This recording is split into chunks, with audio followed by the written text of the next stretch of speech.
The Masked Emissary. Point of view, Nolan Vallis. The first thing they told Nolan about Thalia was don't look for too long. Not because it was offensive, or impolite. But because it hurt. It was a pain that crept behind the eyes, crawled into the skull, and whispered things in a voice older than bone. They said one poor diplomat had stared too long and drowned himself 2 hours later, eyes open, repeating her name like prayer. So Nolan didn't look. At least, not at first. Quirella was all sea and shimmer. A moon with tides that reached into the sky and buildings that floated on webs of light. The people here, called the Saliri, spoke with movement, not sound. Their words were gestures, sways of the hand, flicks of the wrist. Even the slightest curl of a finger could mean death, or love. Nolan didn't know any of that when he was dropped at Outpost 12 with a one-way translator and a crate full of cultural warnings. He was just the fill-in. A language researcher, tagged last minute because the real envoy caught a lung fungus on a research vessel. He should have said no. He first saw Thalia during a twilight procession. A bridge of light stretched across the ocean's surface, hundreds of Saliri gliding across it, shimmering gowns trailing behind them. At the center, her. A tall figure. Body wrapped in iridescent fabric. Arms bare, glowing faintly with markings that pulsed like tide patterns. And her face, hidden behind a veil of pale silk, translucent in certain angles, but never fully clear. No one walked beside her. Even her guard stood a pace behind. She moved like she floated, like the world parted just for her.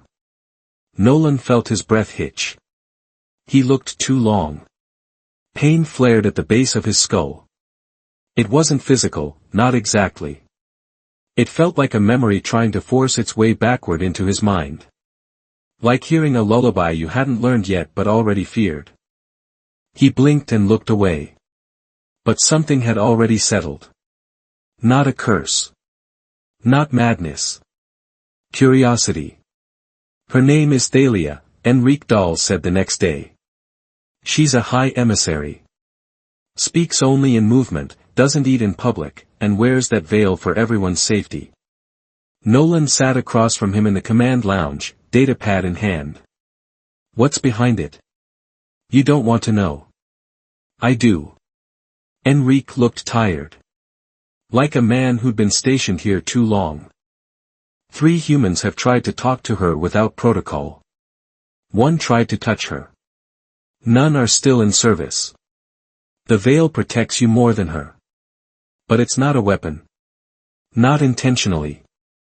Think of it like exposure. Too much starlight on bare skin. Too much beauty, too much truth. Saliri call it the grief face. That's poetic. And lethal. Nolan didn't try to speak to Thalia. He watched. She came every 4th day to the Coral Hall for silent negotiation sessions. Her gestures were slow, deliberate, each one carefully mirrored by her translator, a young Saliri named Miran. When Thalia paused, the whole room paused. When she breathed, no one else dared. Nolan started noting her rhythms. How she always touched her left wrist when hesitant. How she tilted her head when pleased. How her fingers twitched before anger. His notes weren't diplomatic. They were personal. When she smiles, I think, there's a shimmer in the veil. Not light, something else. Warmth, maybe. She looked at me today. It didn't hurt this time. After the 3rd week, Nolan began drawing. Not of her face, he'd never seen it. But of her gestures. Her stance. The way her fingers created poetry midair. He compiled dozens of sketches. He told himself it was for science, cultural documentation. But the truth pulsed behind that. He wanted to understand her. And beneath that, deeper. He wanted her to understand him. He left a drawing in the garden. A folded piece of paper beside a stone bench where Thalia often stood after meetings. No words. Just a sketched swirl of her hands mid-speech, graceful and endless. He didn't expect anything back. But the next day, another piece of paper lay there. On it, a spiral made of dots. A symbolizing symbol. His translator didn't recognize it. But when he asked Mirren casually about spiral dot patterns, the young symbolizing paled and walked away without answering. That night, Nolan dreamed of waves rising into the stars. And behind them, a voice, soft, ancient, and unmistakably hers, said just one word. Soon. Eyes beneath the storm. Point of view, Thalia. The veil was more than fabric. It was a binding. Not made by hands or thread, but by the promise of silence and the weight of history. Thalia had worn it since birth, woven from the soul threads of the drowned stars, blessed by the storm callers of her people, and fastened to her face by psionic oath. She had never seen her own reflection. Mirrors were forbidden. So were names that spoke of beauty. Because beauty, on her world, killed. Not metaphorically. Not poetically. Truly. Literally. Her people, the symbolizing, were born with psionic resonance. Their emotions, thoughts, and very presence could affect the weak-minded or emotionally unguarded. Over generations, most of them learned to contain it. To project only what was safe. But Thalia was different. Born under the twin eclipses. Marked by silence. Her presence didn't just ripple across minds, it cracked them open. As a child, she didn't understand. Why her caretakers avoided eye contact. Why she ate alone. Why her laughter sent waves of weeping through the nursery. They taught her control. Discipline. Suppression. And then they taught her obedience. You are not cursed, the voice priests told her. You are chosen. But she had seen the faces of those who encountered her without the veil. Hollowed. Broken. Sometimes screaming. Once, she begged her mother to look at her without the binding. Her mother's voice was soft that day, as if breaking. My daughter, she said, I would die happy seeing your face.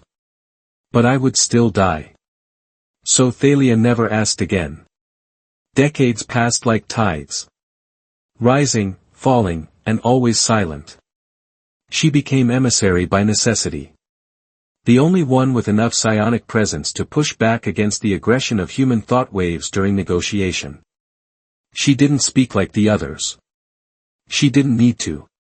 When Thalia moved, entire conversations unfolded in seconds. And yet, even with power, she was alone. Until the human arrived. He was not like the others. Not in posture. Not in thought. Nolan Vallis didn't approach her, didn't probe her, didn't try to earn prestige by touching danger. He watched. Not greedily. Not with fear. But with something Thalia hadn't felt directed at her in a very long time. Gentle interest. He didn't look for her power. He looked for her. She first noticed it on the 5th session. He sketched her gestures, not for political translation, but for understanding. His notes weren't functional. They were observant. Emotional. Respectful. She sensed him watching her not with awe, but care. And then she saw the drawing. Left like an offering in the garden of moon echoes. No one had drawn her before. Not since the veil. Not since the bindings. She picked it up with shaking fingers. And though her face was hidden, her eyes blurred with something she didn't yet have a name for. She drew a spiral of dots and left it in return. A symbol from old myths. Not used in centuries. The ekthali. The spiral of shared fates. A promise, I see you, even when you don't see me. She hadn't expected him to understand it. But that night, the dream changed. She felt his presence in the thought stream. And her mind whispered, soon. The veil shimmered brighter the next day. A side effect of emotional exposure. Her guards noticed. Mirren did, too. But no one questioned her. They never did. Not out of reverence. Out of fear. She remembered something from her early training. The oldest prophecy, told only to those bearing the full psionic seal. There will come a time when the veil trembles. And in that tremble, a soul not of the sea will see what should remain hidden. But in seeing, they will not drown. They will rise. And so shall she. Thalia always thought it was metaphor. Until Nolan Vallis looked at her like he had already seen past the veil, and had not broken. On the seventh night, she entered the soul pool, a hidden chamber deep beneath the coral halls, where the old ones once meditated. She summoned his image through the psionic stream. Not an illusion. A connection. She didn't speak aloud. She didn't know how to. But her mind pressed gently against his. She sent warmth. She sent memory. A single vision, her younger self, standing beneath the storm, veilless, laughing. And then she asked, not with words, but with feeling. Will you come when I call you? His answer came like a flicker of light through deep water. Yes. She sat in silence for a long time. Her hands trembled. Because if he came, if he truly saw her, the veil might break. The curse might end. Or he might die. And she didn't know which would hurt more. But for the first time in all her years, she wanted to know. She wanted him to look. Not because she was lonely. But because she was finally ready to be seen. Whispers across water. Point of view, Enrique Dahl. The ocean spoke in silence. Waves didn't need words. Neither did the Saliri. But Enrique Dahl, envoy, war-born, barely retired commander, preferred voices he could hear, lies he could detect, and threats he could shoot. Quirella was none of that. And Thalia, the veiled emissary, was something worse than a threat. She was an unknown. And humans died from those quicker than from bullets. He saw the signs. Nolan Vallis, the quiet linguist with more empathy than sense, had changed. Subtly. The kind of shift Enrique recognized from his years in covert operations, when a soldier began believing something too strongly. When someone you trusted started feeling more than following orders. Vallis sat differently now during debriefings. Asked questions no one had the right to ask. Talked about gestures with a reverence that bordered on obsession. He looked at the veiled one too long. And didn't flinch. That scared Enrique more than anything. You need to back off, Enrique told him one night. Vallis had been sketching in the corner of the command terrace, the distant bioluminescence of the sea casting silver across his face. Vallis didn't even look up. I'm doing my job. Your job is to assist translation, not fall into psionic fixation. I'm not fixated. You're being pulled. Vallis paused. Maybe. But not the way you think. She's not human, Vallis. You know that. Whatever you think you're feeling. It's not about feeling. It's about connection. Enrique's jaw tightened. He'd heard that before. Years ago, during the Second Galactic Treaty talks with the Ian, a young diplomat made the same claim about a starborn princess. Connection. Understanding. Unity. The princess burned out half his brain during a shared mind link. The treaty collapsed. Thousands died. And now Vallis used the same tone. Enrique ran background scans. Not on Vallis, he already knew the kid's record was clean, too clean, but on Thalia. The data came in fragments. Saliri archives weren't easy to breach, even for someone with clearance. But what he found chilled him. A list of recorded human encounters with the veiled emissary. 8 names. 6 ended in psychological collapse. 2 simply vanished. And a final entry. Unfiltered contact possible only under the right of dual gaze. Subject must be marked by spiral acceptance. He cross-referenced the spiral with ancient Saliri myth. Ecthalai. The twin thread. Rare. Dangerous. Symbolic of a soul bond across species lines. Some called it love. Others, fate. Many called it madness. And Valis had sketched it. Enrique didn't believe in fate. He believed in facts. In control. In survival.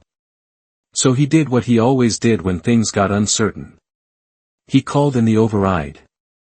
It was a simple message. Encrypted, sent through the tide relay. Status compromised. Human subject under Saliri influence. Recommend extraction or neutralization. Awaiting command. He didn't want it to come to that. But diplomacy had rules. And no one, broke them for a pretty face behind a lethal veil. He didn't expect the answer to come so fast. Or for it to say, stand down. Observe. Fate Protocol greenlit. Fate Protocol. One of the oldest fallback clauses in interspecies negotiation law. A clause that said, if prophecy is involved, let it play out. Enrique had laughed the first time he read it in the manual. He wasn't laughing now.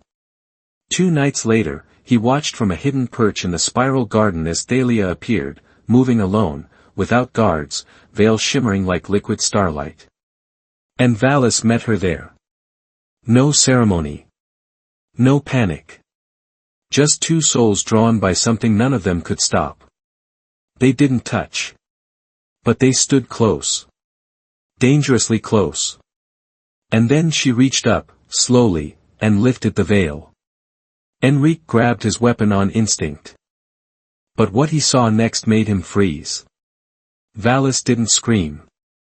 Didn't collapse. He smiled. And Thalia, unveiled, stepped closer. For the first time in decades, Enrique felt something other than dread. He felt awe. The prophecy wasn't metaphor. It was real. And it had just begun. The unveiling. Point of view, Nolan Valis. It was the light that caught him first. Not the soft pulse of bioluminescence across the water, nor the glow of the spiral garden itself, but the radiant gleam from beneath Thalia's veil. As it lifted, the world around them seemed to hold its breath, stilling the rustling of the sea breeze and quieting the murmurs in his mind. She was more than he expected. No, not more, different. Her presence was sharper, fuller, an echo that expanded outward, consuming everything. In that moment, when Thalia's hands parted the fabric that had shielded her for so long, he finally saw her. The world felt impossibly slow as he gazed upon her face for the first time. The contours of her features were delicate, like an intricate sculpture that had been both chiseled and shaped by time itself. Skin that gleamed with the soft light of 1,000 stars, eyes that were an impossible shade of violet, dark, deep, and endless. But it was her eyes that held him captive. They were not the eyes of a monster. Not the eyes of a cursed being, as the stories had always suggested. They were the eyes of someone ancient. Someone who had seen too much, felt too much, and yet, still felt everything with the kind of purity that could destroy entire worlds. The kind of purity that terrified him and drew him in all at once. You're beautiful, Nolan whispered before he realized he had spoken the words aloud. Thalia's lips quirked just the slightest bit, not in amusement, but recognition. A faint, imperceptible acknowledgement. I am not, her voice was like wind on water, soft, melodic, but with an undercurrent of something older, something worn. He shook his head. You are. More than anything I've seen before. I didn't. You didn't expect it. He blinked, startled by her words, but she wasn't finished. Neither did I. It was strange, almost disorienting, to hear Thalia speak so openly. Her words, once so guarded, now seemed to flow with a kind of ease that made his heart ache. He stepped closer, hesitant, afraid that any sudden movement would shatter the delicate web of trust they had begun to weave. "What happens now?" he asked, barely above a breath. "Are you still the same? Or—" "No.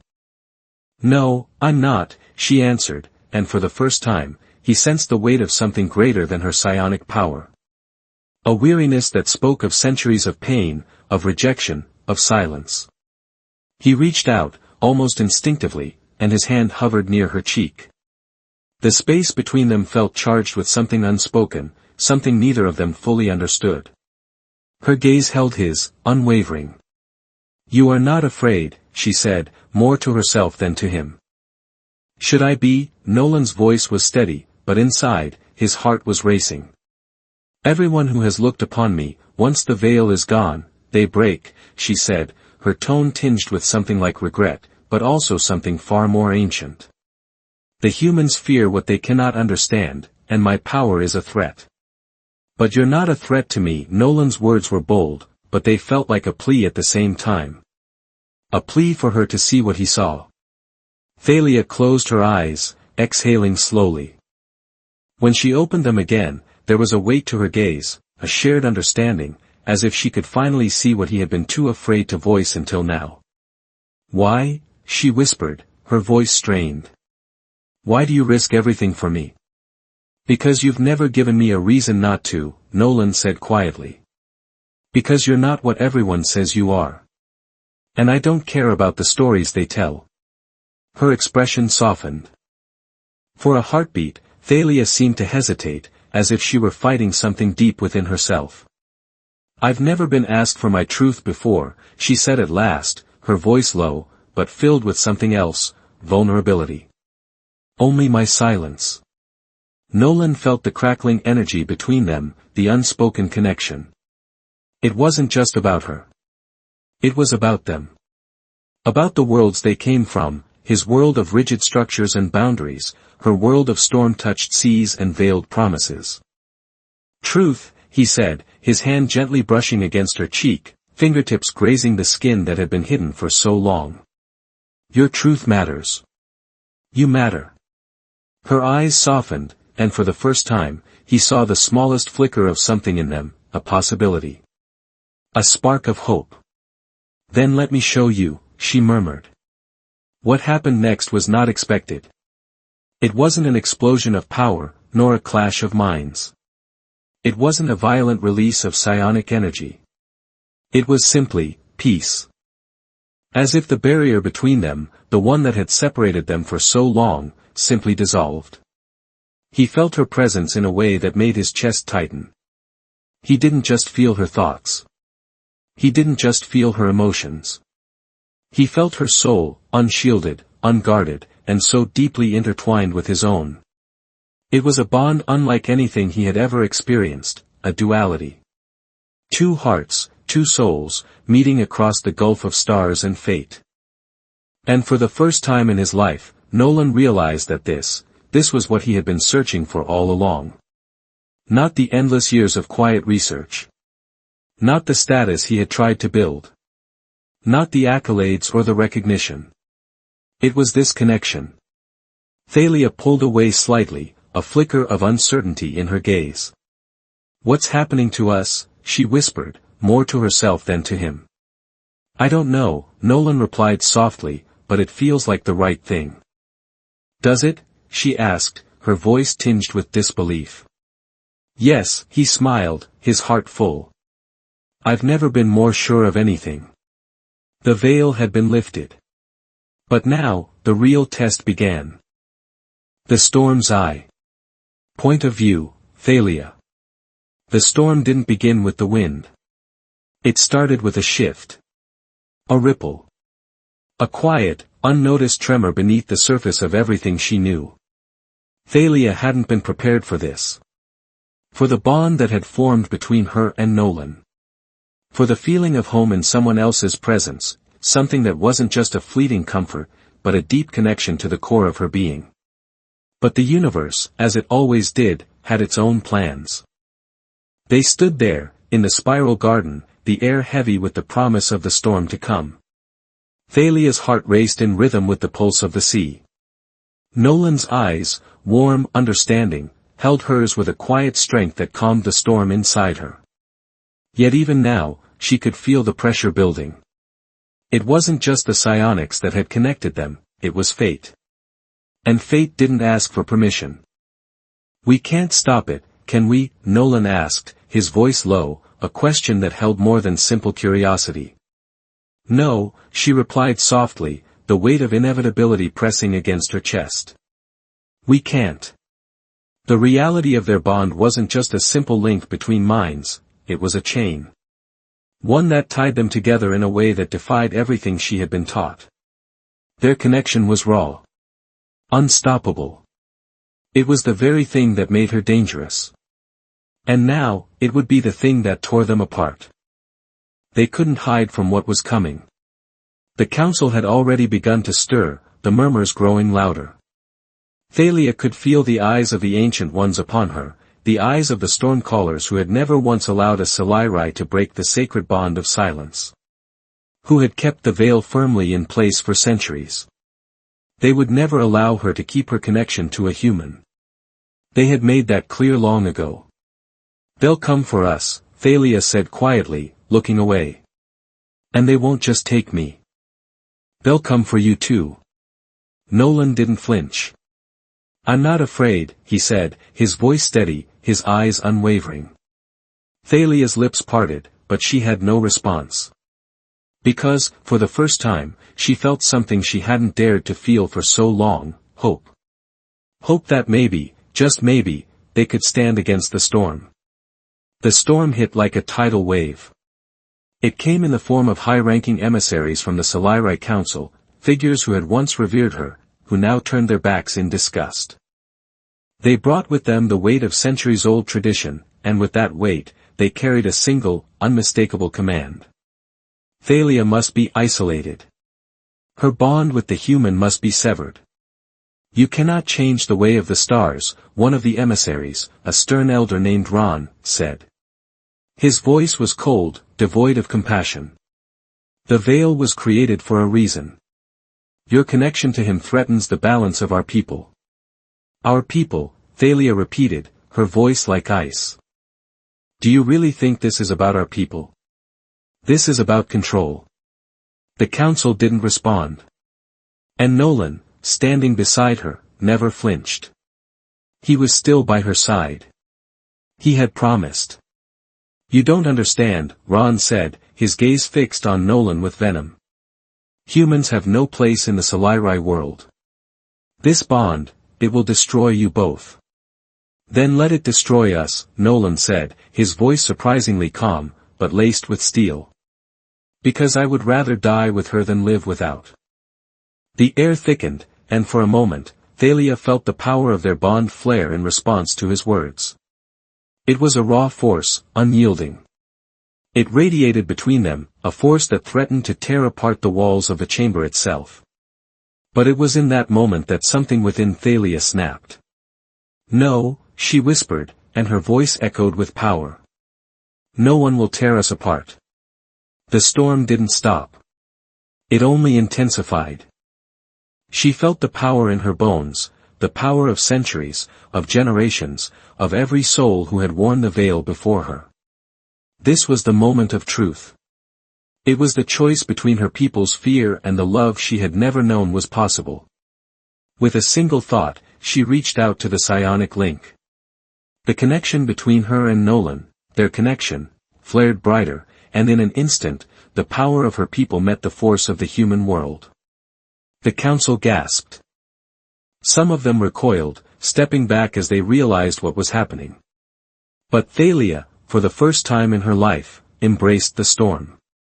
"You cannot sever this," she said, her voice rising as the storm swirled around them. The pressure from the council, the weight of tradition, it felt like an ancient wave crashing against her.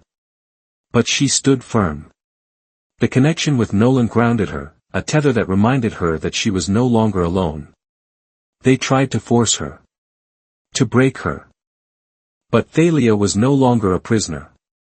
"We'll leave," she said, her eyes burning with the strength of her defiance. If you can't accept us, we'll find a way. We'll make our own path. Together. And in that moment, she knew. She had chosen. The council faltered. They tried to speak, but Thalia's power was already too strong. She lifted her hand. The storm, the pressure, the weight of the universe, they all bent to her will. And the council had no choice but to step back, retreating into the shadows they had so carefully built. Nolan reached for her hand, his eyes filled with admiration and something deeper. Something that mirrored the truth of their bond. Together, he repeated softly, his words like a promise. And then, as the storm finally began to settle around them, Thalia took a deep breath, looking ahead with Nolan by her side. No longer bound by the veil. No longer afraid. They had faced the storm, and they had survived.